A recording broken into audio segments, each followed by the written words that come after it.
YouTubers, and welcome back. And we're here to talk about future plans for the old S10 right there.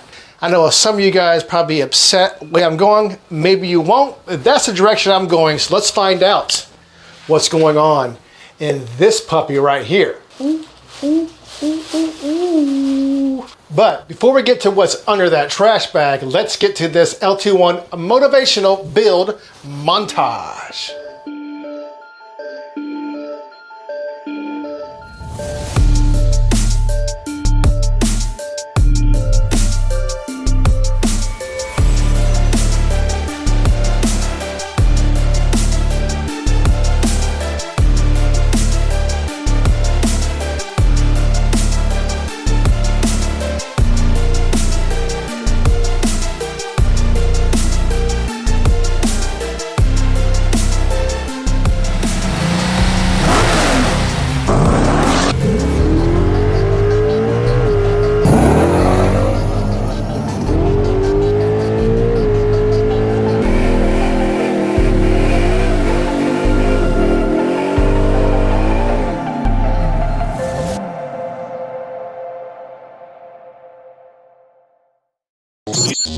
All right, so let's go ahead and reveal what we have right here.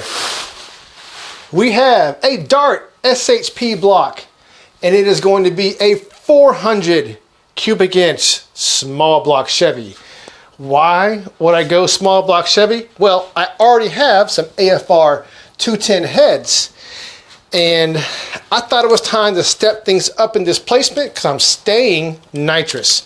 And the only way to really go faster with nitrous and NA and stay pretty reliable is with more cubic inches. So that's what we're going to do with this guy right here. Let's look at these goodies right here. Oh, we have pistons. Yes, we do. H-beam rods.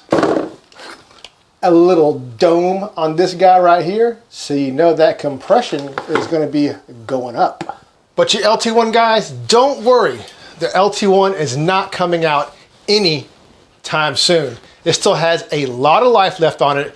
And while this motor is getting built, once it gets to a certain point where I know I can put it in with all the parts pretty quickly, we are going to start stretching the limits of this LT1. I was able to squeak off a 990 with a 150 shot. We're going to up that all the way to 300. Well, that's if it actually goes any faster as increments of the shot go up. So I'm going to probably go up to a 200 shot. If it goes faster, then I'll go up to a 250. And if it goes faster from a 200 to a 250, then we're going to go all the way up to a 300, and we'll stretch the limits of this guy right here. But what we're going to do right here with this guy, there's a lot of misconceptions when it comes to 400 blocks. Stock ones, whatever. Even these guys right here, there's a reason why Dart put these in splayed main caps. A lot of people think the 4-bolt blocks on any small block Chevy is the strongest one. Yes and no. On a stock block, if you have a 2-bolt block, don't ditch it. You always want to go splayed main caps. And I'll show you right here on this motor why splayed main caps are superior to anything in a 4-bolt stock configuration. To know why a splayed main cap versus a 4-bolt non-splayed main caps is superior, you got to look at it like this. This bolt goes to the outside of the block where it has all the meat right here. And 400, the piston is so large that what it does, it eats into the material right here on your mains of the block.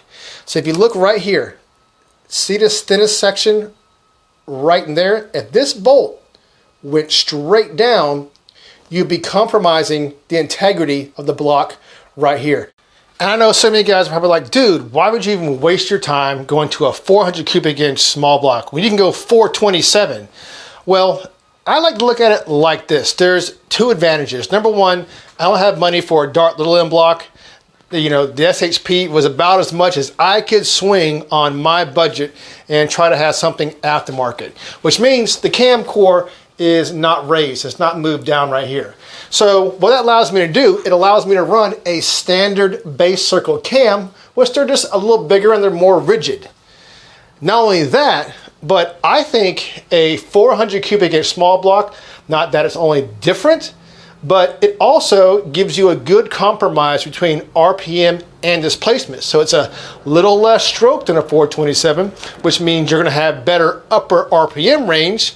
And not only that, but I can run a standard base circle cam, and I just think that all that together in something that's a light already is going to be one mean combination for a street motor. Now let's talk about how much compression I'm going to go on this guy right here. This is going to be 12:8:1 compression, and no, I am not going all race gas with this. I am going E85. So we're going to put in an E85 system in this whole setup right here. I got to replace the pump. I got to replace the lines. But I'm pretty sure I can still keep this regulator. I got to ask Holly, and I have to ask Pro Systems. Can I get the Pro Systems 440 gallon per hour pump? Really nice pump, good price.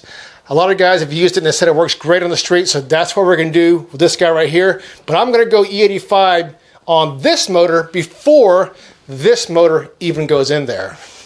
All right, so the way I am going to set this motor up for E85, which is going to eventually be on this guy down here, because I am not going to be able to run pump gas on 12:8:1 compression. I'm going to do this one back here in stages. First, I'm going to get the inexpensive lines from Amazon.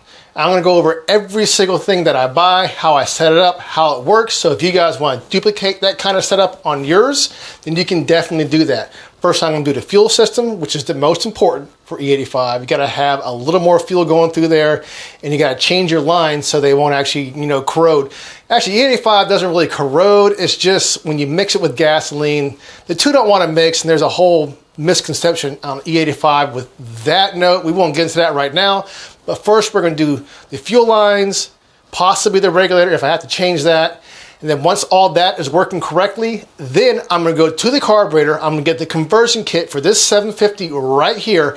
I'm going to go over all the steps that I do for that. We're going to tune it. We're going to put the AFR on it. We're going to look at the plugs, see the difference between that and gas. So you guys definitely want to stay tuned for that.